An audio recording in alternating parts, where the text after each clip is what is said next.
What does it take to excel in the arts, sport or science? Well, besides hard work and discipline, maybe it's also about having the right opportunities. In our Spotlight segment this week, Olivia Seong looks at how some young Singaporeans are getting help to achieve excellence in their fields of choice.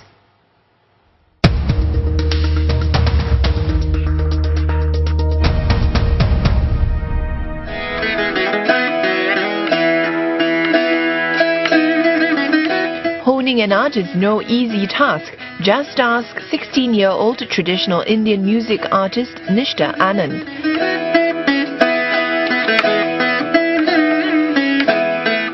The Year 4 student is the only Veena player in the School of the Arts and was awarded the David Marshall Scholarship for Young Artists at the start of this year. The scholarship covers her school fees and book allowance, and she says without her arts education, she probably would have stopped playing the stringed instrument altogether. She picked up the instrument at the age of 6, and in June, the budding artist took part in the National Indian Music Competition, where she placed 3rd in the intermediate category. It isn't mundane because the environment that I'm in really it urges for me to think forward and to think differently. So I think that's why I haven't stopped playing and I'm still playing. One thing I wish to do in the near future is to educate other people on the links and the connections between traditional music and contemporary culture. Because a lot of people, they see art as something that they can move forward to, but they kind of forget what they have had left behind.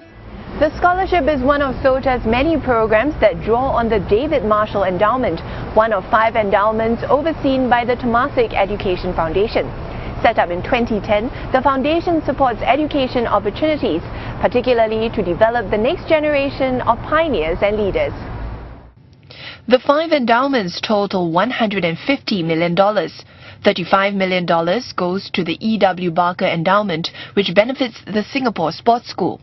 The same amount goes to the Tay Eng Soon Endowment, benefiting the NUS High School of Mathematics and Science.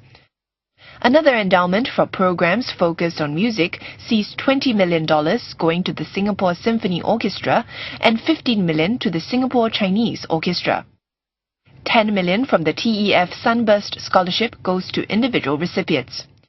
And finally, the David Marshall Endowment receives $35 million, which benefits the School of the Arts. And it's the school that decides how the funds are used. So while SOTA has programs for all its students, it has specific ones for select top students, which it says helps them take that extra step to excel. If you look at most of our other funding is about covering operational costs. So we run showcases, which are great. We bring in workshops and so on.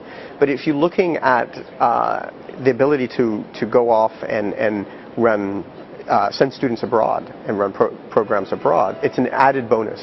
What the Temasek Education Fund helps us do is create a culture for artistry. We obviously have certain programs which are about excellence, and so we look at certain percentages of students and so on. But from that we see that it distributes the concepts of excellence among the students.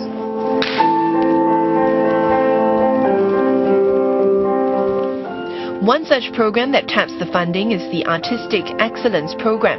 It currently caters to the top 10% of SOTA students at the Year 3 level and above, like 17-year-old Natasha Boone. The Year 5 student has been dancing since she was 3. As part of the program, Natasha was selected to attend dance immersion programs in Australia and New Zealand. She was even offered a spot at the prestigious New Zealand School of Dance to study full-time in its vocational program. SOTA says it plans to extend the Artistic Excellence Program to the top 20% of students next year. These experiences have only reaffirmed my decision to join this industry. When I'm here in Singapore, I think I've learned a lot, but actually that's not the case. There's still so much more to learn when you actually go out into the industry. Because of the different opportunities I have, this has helped me influence my decision to become maybe a freelance artist and travel a lot in the future. I can work towards a singular goal this time instead of being so broad, unfocused in what I want to do. But what about those who have an interest in science, like 31-year-old Dr. Peck Jun Wei? As an undergraduate, Dr. Peck signed up for a summer internship at the Temasek Life Sciences Laboratory in 2006, a stint he says piqued his interest in scientific research. He later went on to graduate from the laboratory's PhD program. The internship experience gave me a very great first impression of research in the laboratory, because in the university, although we are exposed to laboratory work, it was more like learning new skills, and we are not taught to actually do something which to answer a question which nobody else in the world knows the answer. Yeah, so the most important thing is actually, I think that is the internship program actually sparked my curiosity. One of the main goals of the Temasek Life Sciences Laboratory has been to discover and develop young scientists. Its programs target those from as young as at the junior college and ITE level, all the way up to students pursuing their PhDs. Since 2002, more than 500 students have been through the organization's training programs.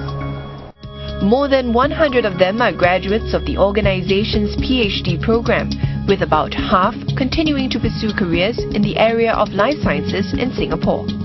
In a way, it prepares the graduate students to, after the training, assume leadership positions either in industry or in research itself or in academia.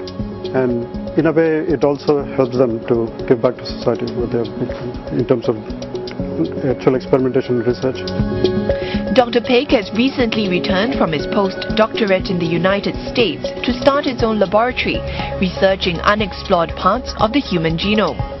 If successful, it could mean understanding diseases like cancer and muscular dystrophy better, and possibly even finding treatments for them. I would say I'm very fortunate because I've been mentored by great scientists all along my career. My mentor, besides training me in technical skills, he also taught me about the soft skills that we need to have in the lab.